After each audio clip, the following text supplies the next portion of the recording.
You are listening to the Horse Radio Network, part of the Equine Network family. Hi, everyone. Debbie Loucks here to share more of Monty's concepts and wisdom about the trust and insight we can learn from horses and apply to our own lives. Welcome to this 11th chapter reading from Horse Sense for People by Monty Roberts. What were you doing in 2002? Monty's Horse Sense for People book was released in 2002, yet this chapter was written about an incident that occurred in 1999, 3 years before writing it.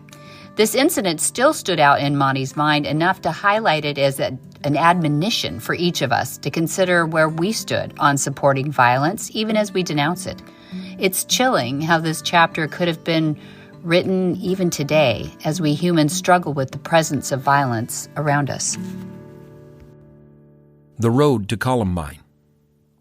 What motivated the two boys responsible for the Columbine high school shootings, in which 13 people were killed? The answer to the problem certainly is not more police and metal detectors. Why should we be surprised that this or any similar occurrences have taken place? As a society, we have very carefully created an environment where children can kill and then kill themselves. Over the last 30 years, we have set out to foster certain traits which are key in forming the behavioral patterns of young people. We have, for instance, created a cable television network on which we have consciously supported many channels devoted to the 24-hour airing of movies. A quick survey of these channels on any given night reveals that most of them will be running movies in which dozens of people are being killed in scene after scene. The incredible effort that is expended to finding new and more exciting ways to commit violent acts is overwhelming. Most action movies confusingly encourage young people to applaud their hero for blowing up a building or mowing down a few thousand people, and boo the villain for doing virtually the same thing. Much of the credit for our species' survival as hunter-gatherers must go to our ability to stalk, kill, and devour. There was a time when our ability to reason and communicate meant less than our ability to dominate.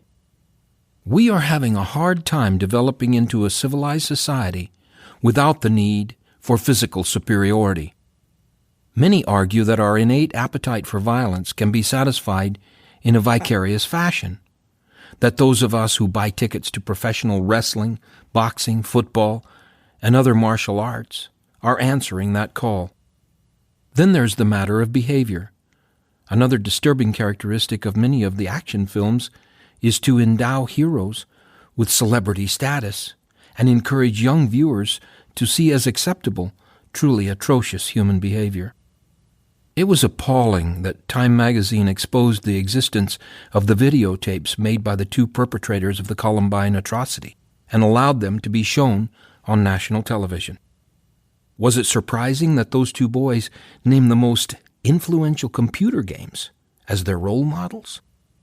That one of these teenagers showed a shotgun that he intended to use in the killings and announced that it was named after a prominent character in a video game. It was chilling to hear. You've probably heard Monty say, adrenaline up, learning down, and adrenaline down, learning up. That applies to care, too. At the Monty Roberts International Learning Center, we use our Drimee Solarium to give horses a moment to relax and reset and feel good in their bodies. The gentle infrared heat helps loosen the muscles, improve their circulation, and support recovery after their work. And when a horse feels good, they can think and learn and connect. That's why Drimee fits so naturally into what we do. Visit DrimeeUSA.com and use the code Monty1 for $150 off. That's DRIMEEUSA.com. And now, back to our show. There's a moment when a horse stops resisting and starts listening. Not because they have to, but because they understand.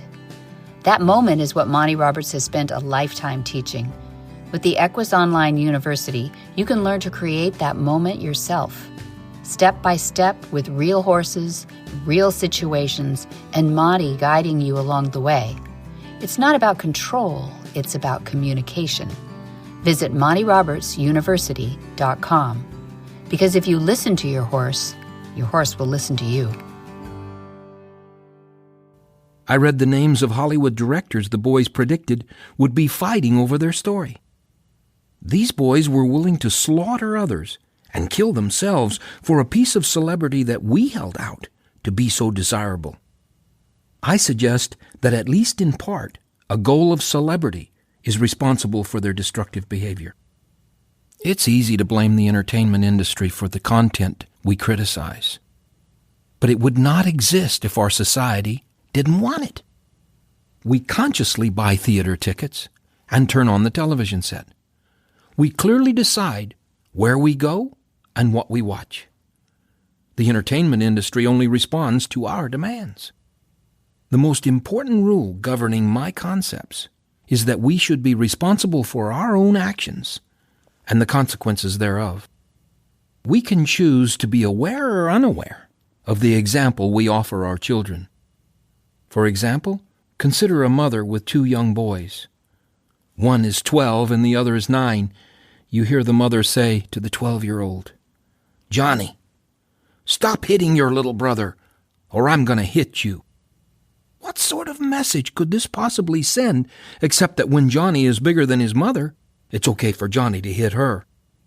It presupposes that violence is a logical response, when in fact, it's not. When Johnny learns to use a weapon, is he not then more likely to commit a violent act?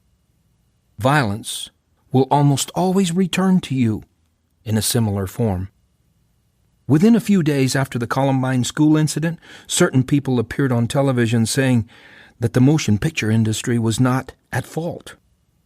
Others said that the video games couldn't be blamed. There were those who eliminated any fault from the parents. There were those who exonerated the gun-producing industry. We all stood up to claim not guilty, yet we all are. Along with thousands of Americans of my generation, I was raised with a gun case filled with shotguns, rifles, and ammunition. I was taught from an early age that they were never to be pointed at another human being, in jest or otherwise. It is the attitude that we deal with dangerous instruments, and not the fact that they are dangerous instruments, that really matters. But I'm not saying that we should exonerate the gun-making industry from responsibility. In fact, we should, in my opinion, immediately remove all assault weapons from our society. It is clear that we've been ineffective in our attempts to reduce violence. The prison systems of the civilized world, in my opinion, are essentially wrong in their approach to correcting negative behavioral patterns. You should not incarcerate a young human being, tell him to mix with other lawbreakers for several years, and then put him back out in society expecting him to behave in an acceptable manner. How can a system like that work? Fear is the antecedent of violence. Ignorance is the antecedent of fear. Only through communication can we achieve trust and gain knowledge and get on the non-violent road. In the world where few people have a chance to work closely with a horse, we can at least all share in the message I so firmly believe the horses are telling us. Violence is never the answer. We are grateful that this episode is brought to you by our title sponsor, Drimee Solarium, helping horses feel their best with therapeutic infrared technology trusted by professional barns around the world. Visit DrimeeUSA.com and use the promo code Monty1 for $150 off your purchase. And by our show sponsor, MontyRobertsUniversity.com, the most comprehensive place anywhere to learn Monty Roberts' concepts and methods of nonviolent horsemanship.